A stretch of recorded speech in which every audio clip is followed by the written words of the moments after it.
还以为小猪佩奇只是部简单的幼稚动画嘛，但如果我说它实际是一部被精心粉饰过的阴谋卡通，是关于阶级控制与完美谎言的乌托邦，你又敢相信吗？欢迎来到这个粉色恐怖的真实世界，下面就让我们撕开童真的伪装，探寻背后的肮脏真相。故事发生在一个倾盆大雨的雨天，羚羊夫人带着学生一起注视着屋顶，不断滴落的雨滴和屋顶瓦片的损坏，可以看出漏水的问题所在。上次我不是来修过了吗，羚羊夫人？公牛先生的反问只会反映出他修理技术的问题，而这就是他的高明之处，也为后面与羚羊夫人的配合进行铺垫。是的，公牛先生，可这雨还是漏啊漏啊漏个不停。按照惯例，如果不是人为破坏，大家第一时间都会想到材料或者技术有问题，但羚羊夫人非但没有责怪他，还弱化了问题的根源，只表明了问题的现状。那有可能是哪一块瓦片破了，我在想是不是这一块呢？从动画开头的屋顶裂痕到现在的显而易见的问题所在，他没有换一片瓦片进行试验，反而是拿走瓦片，引出更大的问题。现在还在漏水吗？漏啊，漏得更厉害了。难道说这些瓦片都破了吗？现在有没有好一点儿？没有，现在变得更糟糕了。这一段真的是迷之操作，聪明人可以创造需求。公牛先生将这一点展现得淋漓尽致，他将一个问题升级成一堆问题。从小朋友疑惑的神情不难看出，公牛先生的这一波操作有多么侮辱智商。但羚羊夫人非但不指责他的做法，反而选择视而不见。两人的完美配合也引出了下一步计划。这个地方有个很大的洞，想要修好可能需要花很多钱。哦，天哪！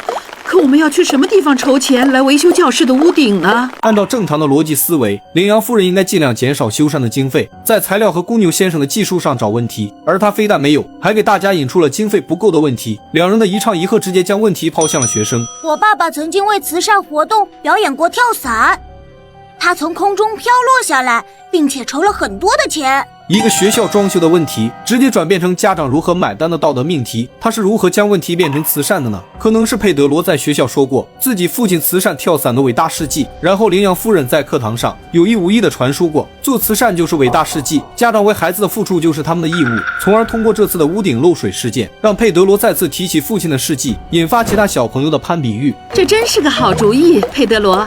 谁觉得自己的爸爸或者妈妈愿意来表演跳伞的，请举手。这一个教科书级别的话术，直接将学校的义务变成了家长的责任。慈善捐款不再是学校的要求，而是孩子们攀比欲的道德绑架。如果家长不同意，那就是对孩子的不负责任。两人天衣无缝的配合，让孩子的家长成为他们中饱私囊的工具人。我妈妈，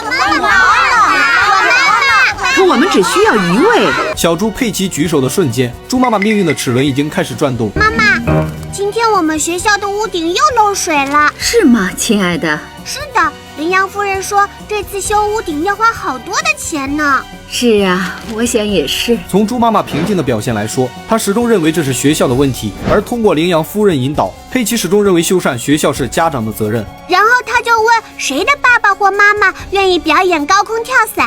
哦，我希望你没说猪爸爸能去跳伞，你知道的，他有点怕高。猪妈妈第一反应不是自己，而是将责任推给了猪爸爸。可是你一点也不怕高呀，对吧，妈妈？没错，我是不怕高。太好了。从佩奇回家到现在的对话可以看出，课堂上并没有确定跳伞的人选，但接下来羚羊夫人的神之一手将小猪佩奇一家人架到了道德的制高点。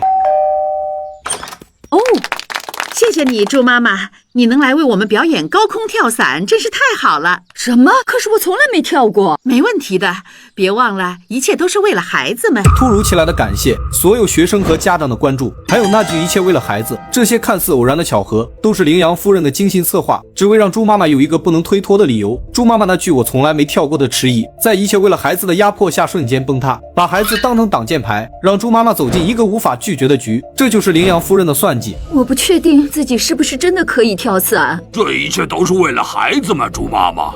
在慈善跳伞不确定能不能成功的情况下，公牛先生已经开始修缮学校，这说明修缮的资金已经就位，慈善的钱就是为了他们的中饱私囊，而多次出现的一切为了孩子的话，也成为了压垮猪妈妈的最后一根稻草。这个是一顶降落伞，等你跳下来的时候，这能让你飘在空中。那我需要练习一下吗？练习什么？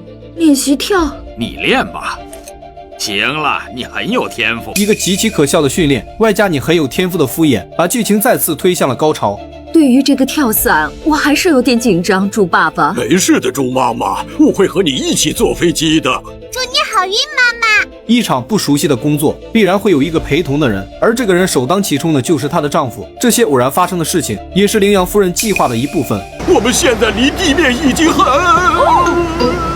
哦天哪！猪爸爸从飞机里掉出来了。猪爸爸本来就恐高，第一次坐飞机肯定非常紧张，再加上无人指导保护，出现问题是必然的事情。而公牛先生的反应更为恐怖，令人愉快的工作，这下几年都不会出问题了。全然不顾外界发生的事情，一心沉浸在修缮的工作中。从公牛先生的坦然可以看出，这一切都在预料之中。我快抓不住了啊！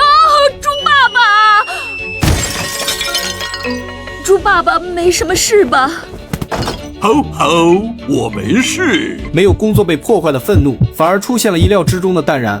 太好了，因为你还需要再上去重新跳一次伞。为什么？为了要筹钱来修补学校屋顶上的这个新窟窿啊！一句太好了道出事情原委，新窟窿的出现不是太糟糕了，反而是太好了。这样看，二次跳伞也是他们的意料之中。第一次跳伞的钱如果是他们的中饱私囊，那第二次就是满足他们无法填满的欲望。他们用一个看似偶然的事件，完成了对家长的二次收割。如果说这场局是公牛先生和羚羊夫人的预谋，那隐藏最深的幕后之人却是兔小姐。从佩德罗的爸爸跳过伞可以看出，兔小姐的势力范围已经不局限于学校，从修缮学校到包机跳伞，每一处看似没有她的参与，又处处透露着她的影子。而她也是羚羊夫人和公牛先生的利益输送之人。三人以为了孩子为借口，达到自己得利的私欲，家长即便想要反对，但在道德和责任的面前不得不低头。这场局的可怕不是三人的贪婪，而是他们精准地掐住了家长的软肋，对孩子的责任。这集动画表面是放给孩子的早教片，内核却是写给成年人的预言。他用童话的笔触粉饰现实的算计，更用温和的剧情撕裂了道德绑架下人性不妥协的真相。